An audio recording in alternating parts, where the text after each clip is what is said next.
लोग तुम्हारी चिता की आखिरी लकड़ी तक के जलने का वेट करेंगे, और जब वो आखिरी लकड़ी भी जलकर बुझ जाएगी तब तुम्हारा भाई, बेटा, दोस्त, ये सब अनंत समय के लिए तुम्हें शमशान में छोड़कर तुम्हारी अगली यात्रा के लिए अलविदा बोलकर छोड़कर वापस अपने घरों में लौट जाएंगे। कुछ दिन तो तुम उनके बीच जिंदा रहोगे, ये अच्छा इंसान था, थोड़े दिन और जी लेता, और फिर समय के भौर में वे तुम्हें कहीं पीछे छोड़कर आगे निकल पड़ेंगे।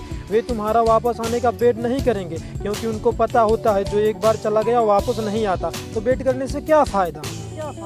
बस तुम्हारी कहानी यहीं पर ख़त्म हो जाएगी। तुम ऊपर से देखकर सोचोगे कि लोग कितने स्वार्थी थे, जब मैं उनके काम आता था तो कितने पास रहते थे, आज जब मैं दुनिया से चला गया हूँ तब भी दुनिया वैसे ही चल रही है। तुम्हें अफसोस होगा क्या मैं इन्हीं लोगों के लिए जन्म लेकर पृथ्वी पर गया था। तुम उनसे बहुत सवाल करना चाहोगे, लेकिन लाख कोशिश के बाद भी तुम्हारी आवाज़ उन तक नहीं पहुँच पाएगी। तुम वापस आकर फिर से दोबारा ज़िंदगी जीना चाहोगे, क्योंकि तुम्हें ज़िंदगी जीने का मतलब तब समझ में आ गया होगा। तुम्हें महसूस होगा कि तब तुम अपनी लाइफ में अपने आसपास की माहौल में खुद को कितना भूल गए थे।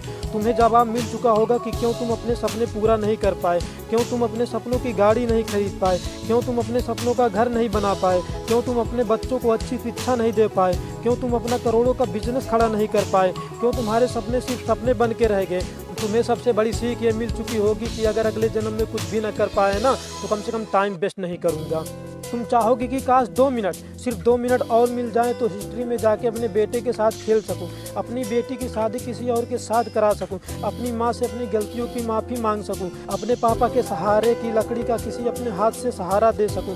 तब तुम्हें लगेगा कि उस वक्त मेरे पास 24 घंटे थे, 52 हफ्ते थे, कई दशक थे, लेकिन मैंने कितना टाइम वेस्ट किया। माँ जगाते जगाते थक जाती थी, लेकिन तुम रात को देर तक पढ़ने के बहाने से सुबह 8 बजे तक सोते रहते थे, जबकि असलियत ये थी तुम चैटिंग करते रहते थे, अपनी फोटोज़ को एडिट करके अपने आप को स्मार्ट दिखाते थे। कितना टाइम वेस्ट करते थे तुम।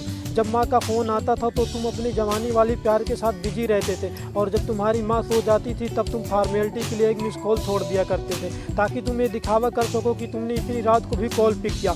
Shame on you idiot. तुम हर काम को, पढ़ाई को कल पर टाल दिया करते थे। जो हाथ तुम्हारे बूढ़े माँ बाप को सहारा देने चाहिए थे, वो हाथ हमेशा बिना मतलबी मोबाइल पर अंगुलियाँ फिराने में बिजी रहता था। तुमने कितने घंटे सुबह लेट उठने की वजह से बर्बाद कर दिए। उन घंटे को मिलाकर कई दिन बन जाते, दिन से महीने, महीने से कितने साल की ज़िंदगी तू इस तरह जी सकता था। मेहनत करके अपने सपने पूरे कर सकता था, अपने माँ बाप को भी कहीं घुमाने ले जा सकता था, अच्छी किताबें पढ़ के अपनी लाइफ में कितने वैल्यू कर सकता था। अब मरने के बाद 1 मिनट तो क्या 1 माइक्रो सेकंड भी नहीं मिल सकती तुझे, क्योंकि ज़िंदगी में कितने साल पहले ही मिल चुके हैं तुझे। पर थैंक गॉड कि ऐसा कुछ भी नहीं हुआ अभी।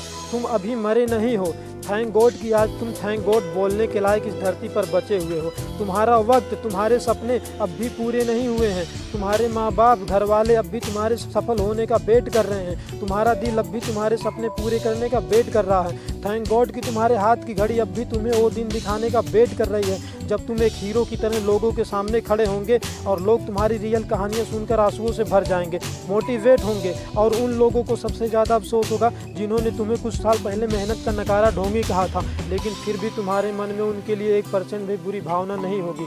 ये अलार्म कल भी बजेगा। अगर तुम उठ गए तो ये तुम्हारे जिंदा रहने का सबसे पहला सबूत होगा। अगर तुम अलार्म बजने से भी पहले उठकर अलार्म को बंद करके अपने काम पे लग गए तो ये तुम्हारे सफल होने का सबसे बड़ा सबूत होगा। और अगर अब भी तुम डेली 12 घंटे सोओगे तो तुम्हारी आधी लाइफ तो मरे हुए के समान जियोगे, क्योंकि सोता हुआ और मरा हुआ इंसान इस दुनिया में नहीं रहता। आउटपुट एब्सोल्यूट 0 रहता है। अगर तुम डेली 8 घंटा सोओगे तो तुम्हारी 1/3 लाइफ वैसे ही खत्म हो जाएगी, और अगर डेली तुम 6 घंटा सोओगे तो तुम्हारी 1/4 लाइफ वैसे ही गुजर जाएगी। अरे कई महान लोग तो सिर्फ 4 घंटे ही सोया करते थे। रात को सोकर सुबह उठने का मतलब है कि हम में और मौत में 1 दिन का फासला और कम हो गया। इससे पहले मौत तुम तक पहुँचे, तुम अपनी मंजिल तक पहुँच जाओ। अपनी कहानी लिख दो, जो लाइफ में करना चाहते हो वो कर लो, पर कम से कम सुबह जल्दी उठना सीख लो। तुम ज़्यादा जीने के लिए अपनी उम्र नहीं घटा सकते, सिर्फ और सिर्फ बची हुई ज़िंदगी में टाइम मैनेज करके अपना टाइम बढ़ा सकते हो। तुम्हें करना होगा, करना होगा, करना होगा। तुम कर सकते हो, कर सकते हो, कर सकते हो। You can do it, can do it, can do it. You can manage your time, manage your time, manage your. तुम्हें बाद में पछताने से पहले भी अपने टाइम को सही ढंग से यूज करना होगा, यूज करना होगा, यूज करना होगा। जय हिंद।